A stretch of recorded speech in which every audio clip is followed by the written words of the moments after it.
ശുദ്ധാക്ഷരങ്ങളിലേക്ക് വീണ്ടും സ്വാഗതം.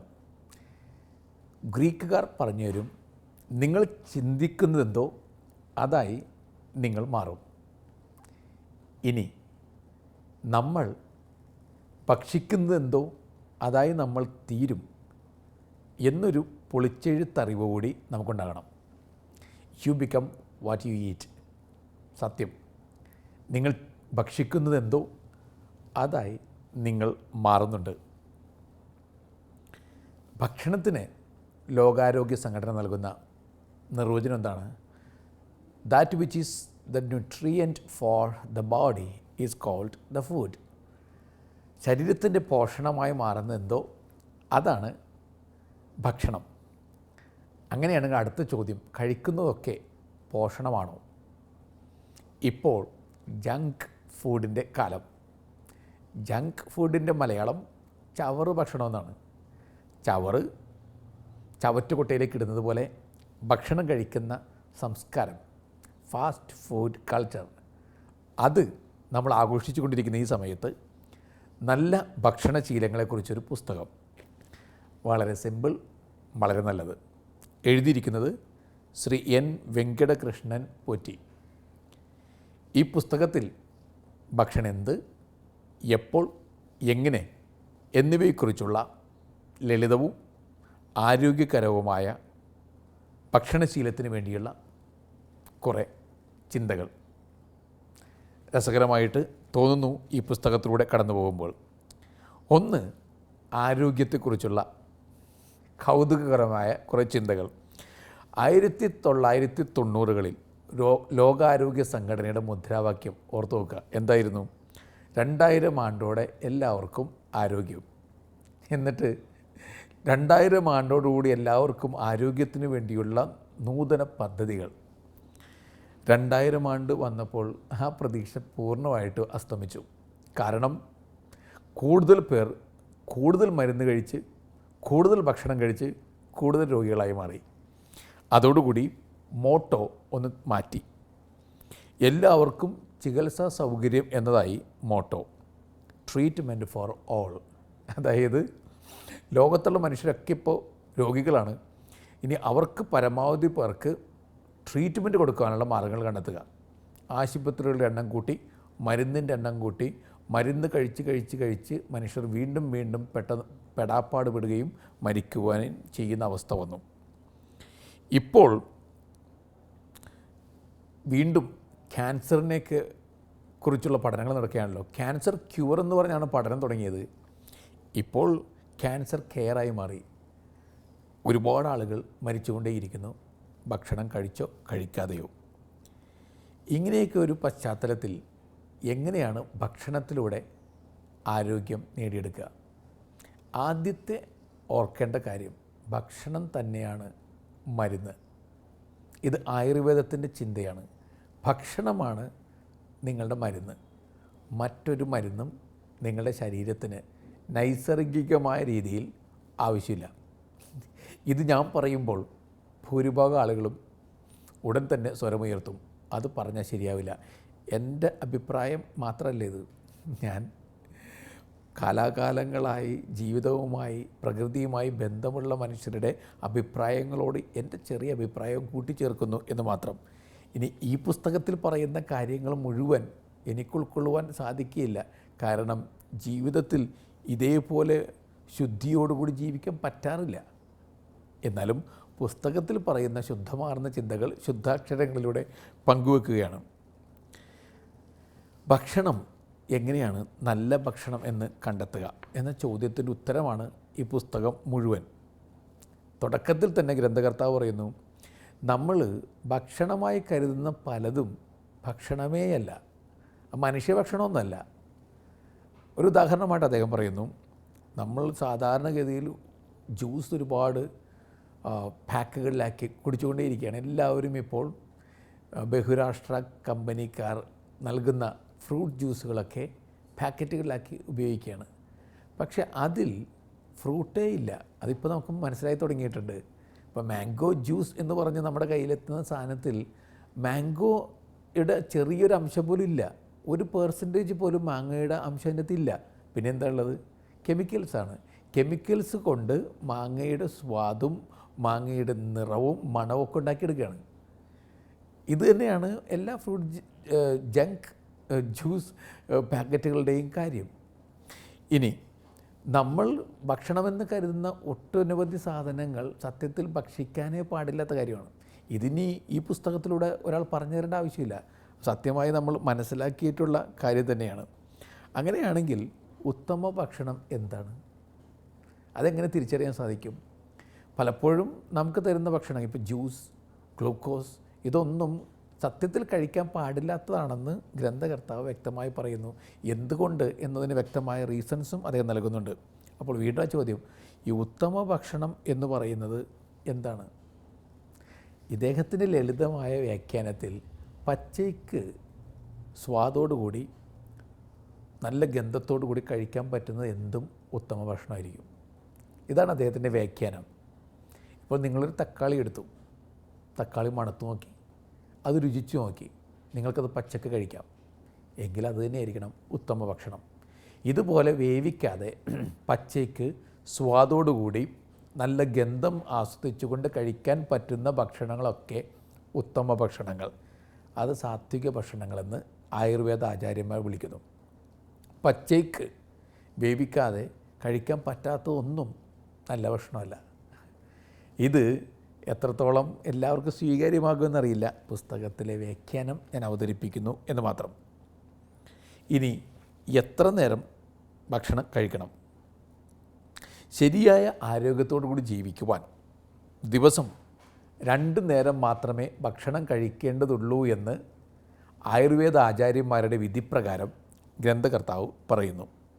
ഇനി 3 നേരം കഴിക്കണമെന്ന് നിർബന്ധമുള്ളവർക്ക് രാത്രിയിൽ പഴങ്ങൾ കൂടിയാവാം, അത്ര മതി.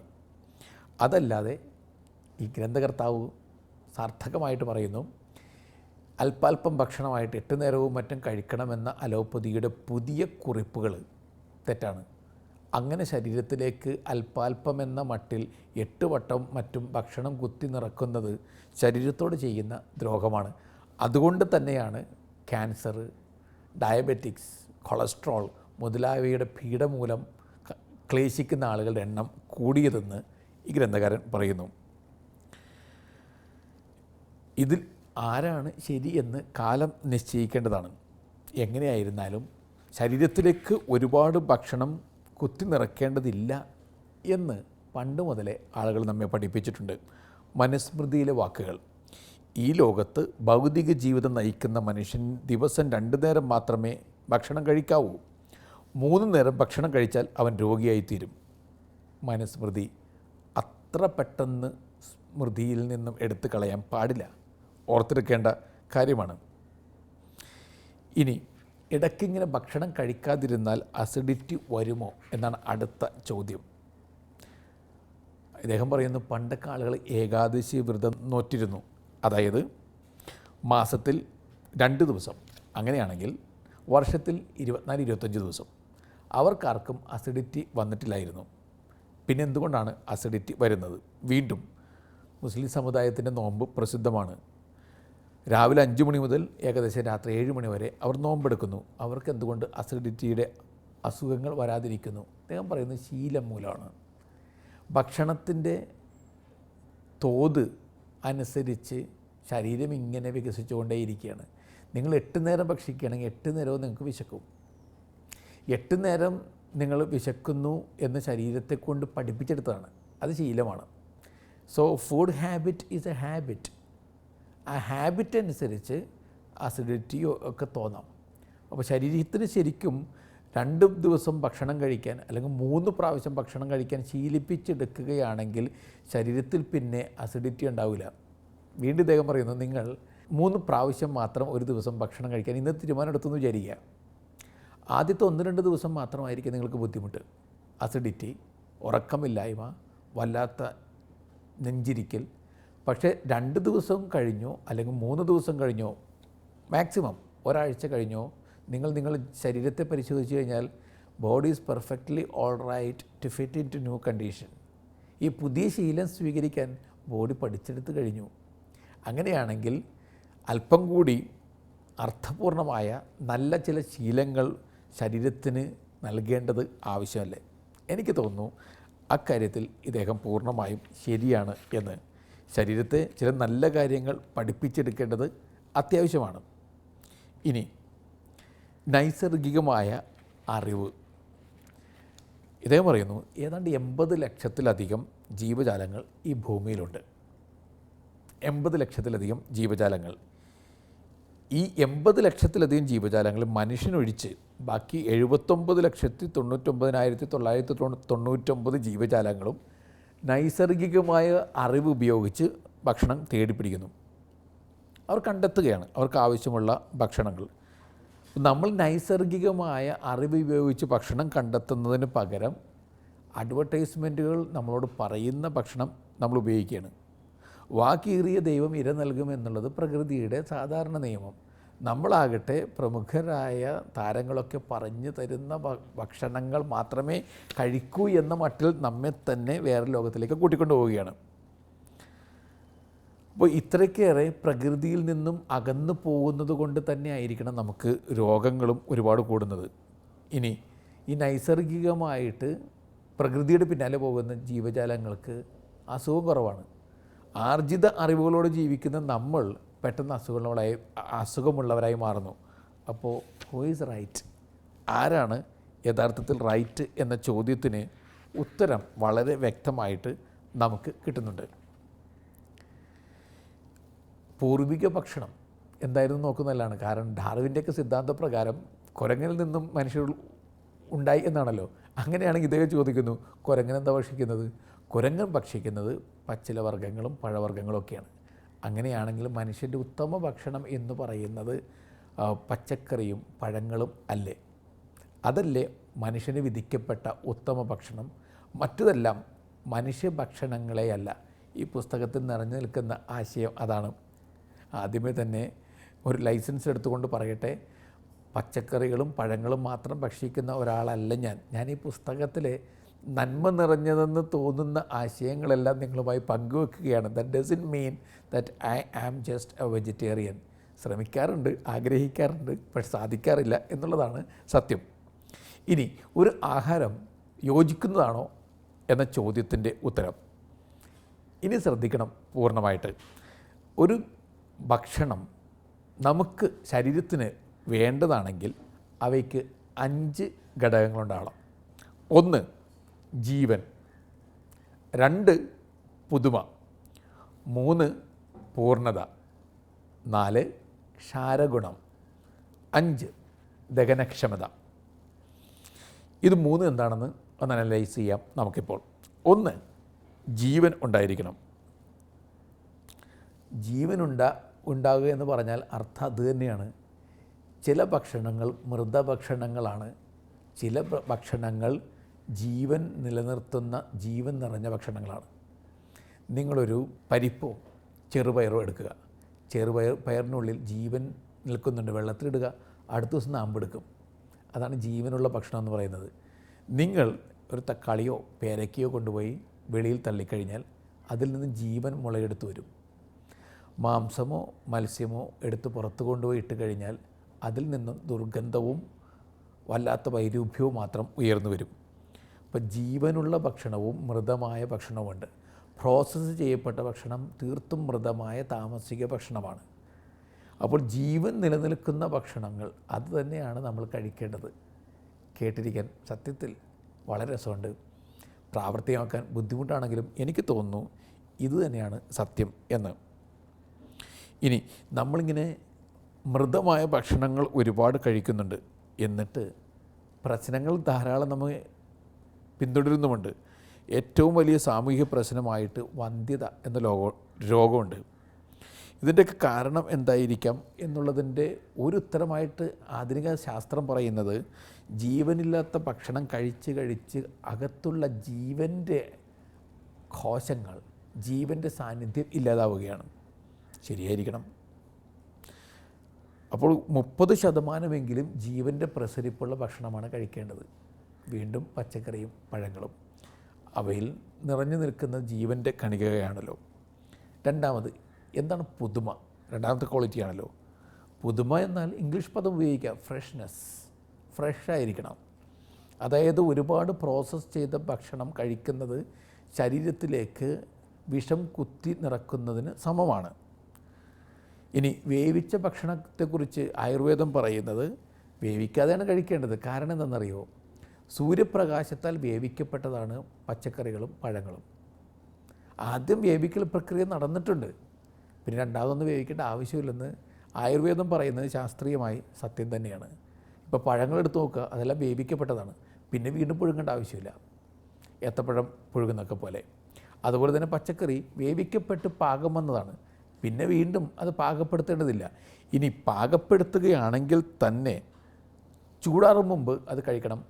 3 മണിക്കൂറിലേറെ പിന്നിടാൻ പാടില്ല എന്ന് അതൊരു എക്സ്ക്യൂസാണ്. എന്നാലും ലെസ്സർ ഈവിൾ എന്ന മട്ടിൽ അനുവദിക്കപ്പെടുന്നൊരു കാര്യമാണിത്. ഫ്രിഡ്ജ് എന്നൊരു സാധനത്തെക്കുറിച്ച് ആയുർവേദ ആചാര്യന്മാർ ചിന്തിച്ചിട്ടുണ്ടാവില്ല.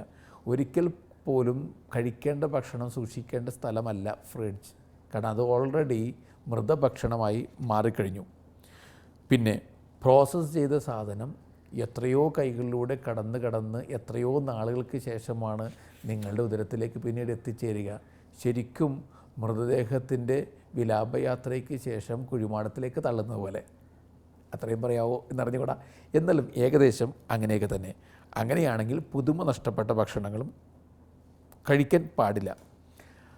അതോടൊപ്പം തന്നെ ഇദ്ദേഹം പറയുന്നു, ഇപ്പോൾ പ്രോസസ്സ് ചെയ്ത മിൽക്കാണല്ലോ എല്ലാവരും ഉപയോഗിക്കുന്നത്. ആ മിൽക്ക് പുതുമയുള്ള ഭക്ഷണമേ അല്ല, അത് മൃതമാണ്. കറന്നെടുത്ത പാല് തന്നെയാണ് അപ്പോൾ കുടിക്കേണ്ടത്. പിന്നീട് കൈമാറ്റം ചെയ്യപ്പെട്ട സാധനം താമസിക ഭക്ഷണമായി മാറുന്നു. അടുത്തത് പൂർണ്ണത. പൂർണ്ണത എന്ന് പറയുന്നത് എന്താണ്? ഗോതമ്പ് എടുത്ത് നോക്കുക. ഗോതമ്പ് പൂർണ്ണ ഭക്ഷണമായി മാറുന്നത് നമ്മൾ ഗോതമ്പ് പണ്ട് നാട്ടുനടപ്പനുസരിച്ച് ചെയ്തിരുന്നത് പോലെ പൊടിച്ചെടുത്ത് അപ്പാടെ ഉപയോഗിക്കുമ്പോഴാണ്. പക്ഷേ ഇപ്പോൾ എന്താ സംഭവിക്കുന്നത്? ഈ ഗോതമ്പ് പ്രോസസ്സ് ചെയ്ത് മൈദയാക്കി റവയാക്കി ഒക്കെ മാറ്റുന്നു. ഏറ്റവും വലിയ മാരകമായ വിഷങ്ങൾ അടങ്ങുന്നുണ്ട് ഈ പ്രോസസ്സിൽ. അപ്പോൾ പൂർണ്ണത പോകുന്നുണ്ട്. ഹോൾ ബ്രെഡ് എന്നൊക്കെ പറയുന്നുണ്ടല്ലോ, അതൊരു കോൺസെപ്റ്റാണ്. അതായത് തവിടൊന്നും കളയാത്ത സാധനമാണ് പൂർണ്ണതയുള്ള ഭക്ഷണം എന്ന് പറയുന്നത്. അത് പ്രോസസ്സ് ചെയ്ത് മറ്റൊരു പരുവത്തിലാക്കി മാറ്റുന്നു. ഇനി കരിമ്പിൻ ജ്യൂസ് എടുക്കുക. കരിമ്പിൻ ജ്യൂസ് നല്ലത്, പഞ്ചസാര അതിൽ നിന്നുണ്ടാക്കുന്നു.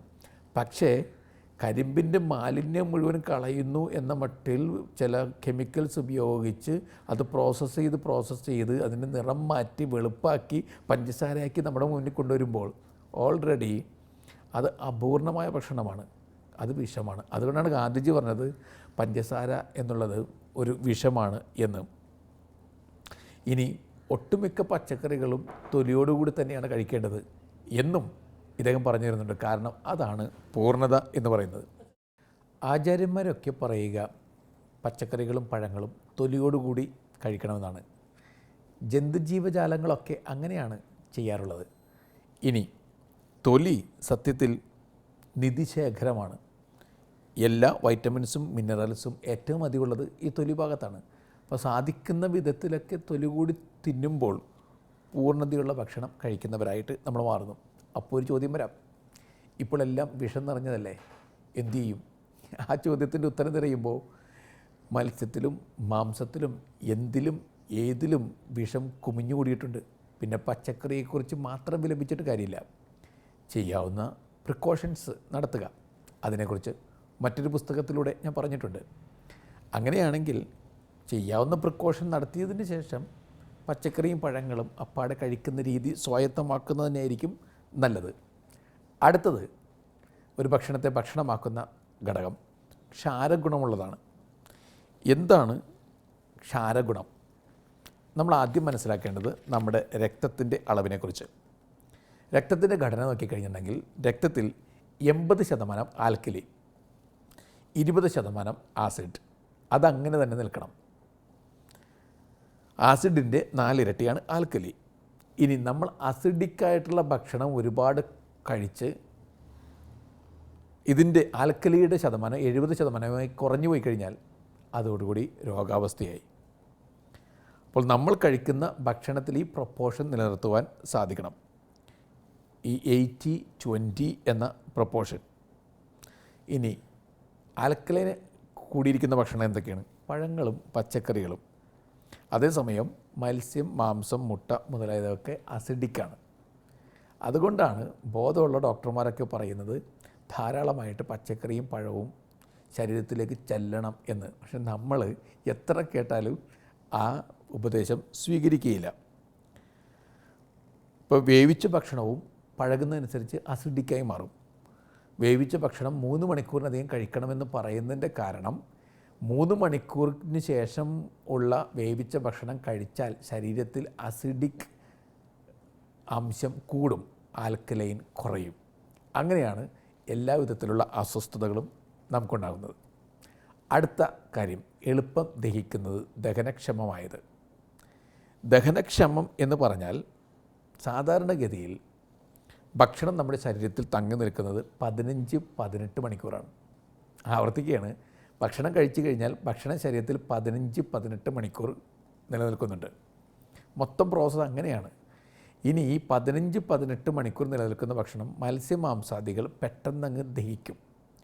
ദഹിച്ചു കഴിഞ്ഞ് പിന്നെ ശരീരത്തിൽ കെട്ടിക്കിടക്കുമ്പോൾ അവ വിഷകാരികളായിട്ട് മാറുന്നു. വിഷമായിട്ട് പിന്നെ ശരീരത്തിൽ പടരുകയാണ്.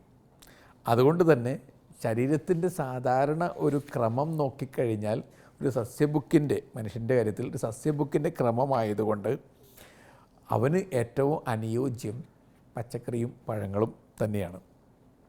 ഇതുകൂടി ഓർത്തു കഴിഞ്ഞാൽ വീണ്ടും നമ്മൾ ഭക്ഷണം ഏതാണ് കഴിക്കേണ്ടതെന്നുള്ളതിനെക്കുറിച്ചുള്ള ഏകദേശ ഒരു ധാരണയിൽ എത്തിച്ചേരും. ഗ്രന്ഥകർത്താവ് പറയുന്നു, ഭക്ഷണം 3 തരത്തിലാണ്. സാത്വിക ഭക്ഷണമാണ് ശരീരത്തിന് ആവശ്യമായതെല്ലാം നൽകുന്നത്. ശരീരത്തിന് യോജിക്കുന്ന ഭക്ഷണം, വളർച്ചയ്ക്ക് തീർത്തും അനുകൂലമായ അന്തരീക്ഷം സൃഷ്ടിക്കുന്ന ഭക്ഷണം സാത്വിക ഭക്ഷണം തന്നെയാണ്. ഇലവർഗ്ഗങ്ങൾ, പയർവർഗ്ഗങ്ങൾ, പച്ചക്കറികൾ, പഴവർഗ്ഗങ്ങൾ, ഇതൊക്കെയാണ് സാധാരണഗതിയിൽ സാത്വിക ഭക്ഷണമായിട്ട് കാണപ്പെടുന്നത്. ഇതിലെല്ലാ തരത്തിലുള്ള വൈറ്റമിനുകളും മിനറലുകളും ആൽക്കലികളും ഉണ്ട്. ഇനി രാജസിക ഭക്ഷണം രണ്ടാമത്തെ ഗ്രേഡാണ്. രാജസിക ഭക്ഷണങ്ങൾ അത്രയ്ക്ക് നല്ലതല്ലെങ്കിലും ഓക്കെ, അത് കഴിക്കുമ്പോൾ വളരെ കുറച്ച് മാത്രം കഴിക്കുക. ആദ്യത്തെ ഗണത്തിൽപ്പെടുന്ന ഭക്ഷണം എത്രമാത്രം കഴിച്ചാലും വലിയ പ്രശ്നമില്ല എന്ന് ഗ്രന്ഥകാരൻ പറയുന്നു. ഈ രാജസിക ഭക്ഷണം അല്പം നിയന്ത്രിതമായി മാത്രം കഴിക്കുക. എന്തൊക്കെയാണ് രാജസിക ഭക്ഷണങ്ങൾ? പരിപ്പുകളും കറന്നെടുത്ത പാലും കിഴങ്ങ് വർഗ്ഗങ്ങളും എണ്ണകളും രാജസികമാണ്. സ്വാദിന് അല്പസ്വല്പം ഉപ്പും പുളിയും എരിവും ഒക്കെ ചേർക്കുന്ന സാധനങ്ങൾ, അതൊക്കെ രാജസിക ഭക്ഷണങ്ങളാണ്. പയർ മുളപ്പിക്കാതിരുന്നാൽ രാജസികം, മുളപ്പിച്ച് കഴിഞ്ഞാൽ സാത്വികം. ഇനി മൂന്നാമത്തെ ഗണം താമസിക ഭക്ഷണം, അവ കഴിക്കാനേ പാടില്ല. ആയുർവേദ ആചാര്യന്മാർ പറയുന്നതനുസരിച്ച് മത്സ്യം, മാംസം, മുട്ട, ഉത്തേജകങ്ങൾ ഇവ താമസികമാണ്, കഴിച്ചുകൂടാ. കുപ്പിപ്പാനീയങ്ങൾ, നിറം കലർത്തിയിട്ടുള്ള ഡ്രിങ്ക്സ്, ഇതൊക്കെ താമസിക ഭക്ഷണമാണ്, അവ കഴിച്ചുകൂടാ. പിന്നെ ജങ്ക് ഫുഡ്, ചവറ് ഭക്ഷണം കഴിച്ചുകൂടാ. ഇനി നിങ്ങളെന്നെ തല്ലാൻ വരും. ബിസ്ക്കറ്റ്, ചോക്ലേറ്റ്, ഐസ്ക്രീം, പാക്കറ്റിലാക്കിയ വറുത്ത സാധനങ്ങൾ, വിവിധ നിറങ്ങളിൽ ലഭിക്കുന്ന മധുരമുള്ള പാനീയങ്ങൾ, ഇവയെല്ലാം ചവറ് ഭക്ഷണമാണ്. ഇവ രാസവസ്തുക്കളുടെ ഒരു സമ്മേളനം മാത്രമാണ്. ഇതൊന്നും കഴിച്ചുകൂടാത്ത താമസിക ഭക്ഷണമാണ്. നേരത്തെ പറയുന്നു, എന്നെ തല്ലരുത്, ഞാനല്ലിത് പറയുന്നത്, ഗ്രന്ഥകർത്താവിനെ ഞാൻ വെറുതെ ആവർത്തിക്കുക മാത്രം ചെയ്യുന്നു. ഇനി വിനാഗിരി, കായം, സോഡാപ്പൊടി, MSG ഇവയെല്ലാം വെറും രാസപദാർത്ഥങ്ങളാണ്. പഞ്ചസാര തൊടാനേ പാടില്ലാത്ത വിഷമാണ്. അതായത് നേരത്തെ പറഞ്ഞതുപോലെ കരിമ്പിലുള്ള നന്മയെല്ലാം ഊർത്തിക്കളഞ്ഞ് പിന്നെയും പ്രോസസ്സ് ചെയ്തെടുക്കുന്ന വിഷമാണ് പഞ്ചസാര. അത് തൊടാനേ പാടില്ല എന്ന് ഗാന്ധിയോടൊപ്പം ഗ്രന്ഥകർത്താവ് പറയുന്നു. ഇനി ഇത്രയും കേട്ട് കഴിയുമ്പോൾ നിങ്ങൾ എന്നോട് ചോദിക്കും, പിന്നെ എന്ത് കഴിക്കാനാവും? ആ ചോദ്യത്തിൻ്റെ ഉത്തരം നിങ്ങൾ സമയം കിട്ടുമ്പോഴൊക്കെ ആലോചിച്ച് കണ്ടെത്തുക. എന്നാലും ഈ ഗ്രന്ഥം നമ്മുടെ മുമ്പിൽ അവതരിപ്പിക്കുന്ന കുറേ കാര്യങ്ങൾ ചിന്താവിഷയം ആകണം എന്ന് തന്നെയാണ് എൻ്റെ ഉറച്ച ബോധ്യം. നമ്മൾ കഴിക്കുന്നത് നമ്മെ കഴിച്ചുകൊണ്ടേയിരിക്കുകയാണ് എന്ന് പഴമൊഴിയുണ്ട്. നമ്മൾ കഴിക്കുന്നത് നമ്മെ കഴിച്ചുകൊണ്ടിരിക്കുകയാണ്. What you are eating is eating you up. അങ്ങനെയാണെങ്കിൽ നിങ്ങളെ കഴിച്ചുകൊണ്ടിരിക്കുന്നത് എന്താണ് എന്ന് ചോദിക്കുക, ഉത്തരം കണ്ടെത്തുക. പ്രിയപ്പെട്ടവരെ, നല്ല യാത്ര ഒരിക്കൽ കൂടി നേരുന്നു. നന്ദി.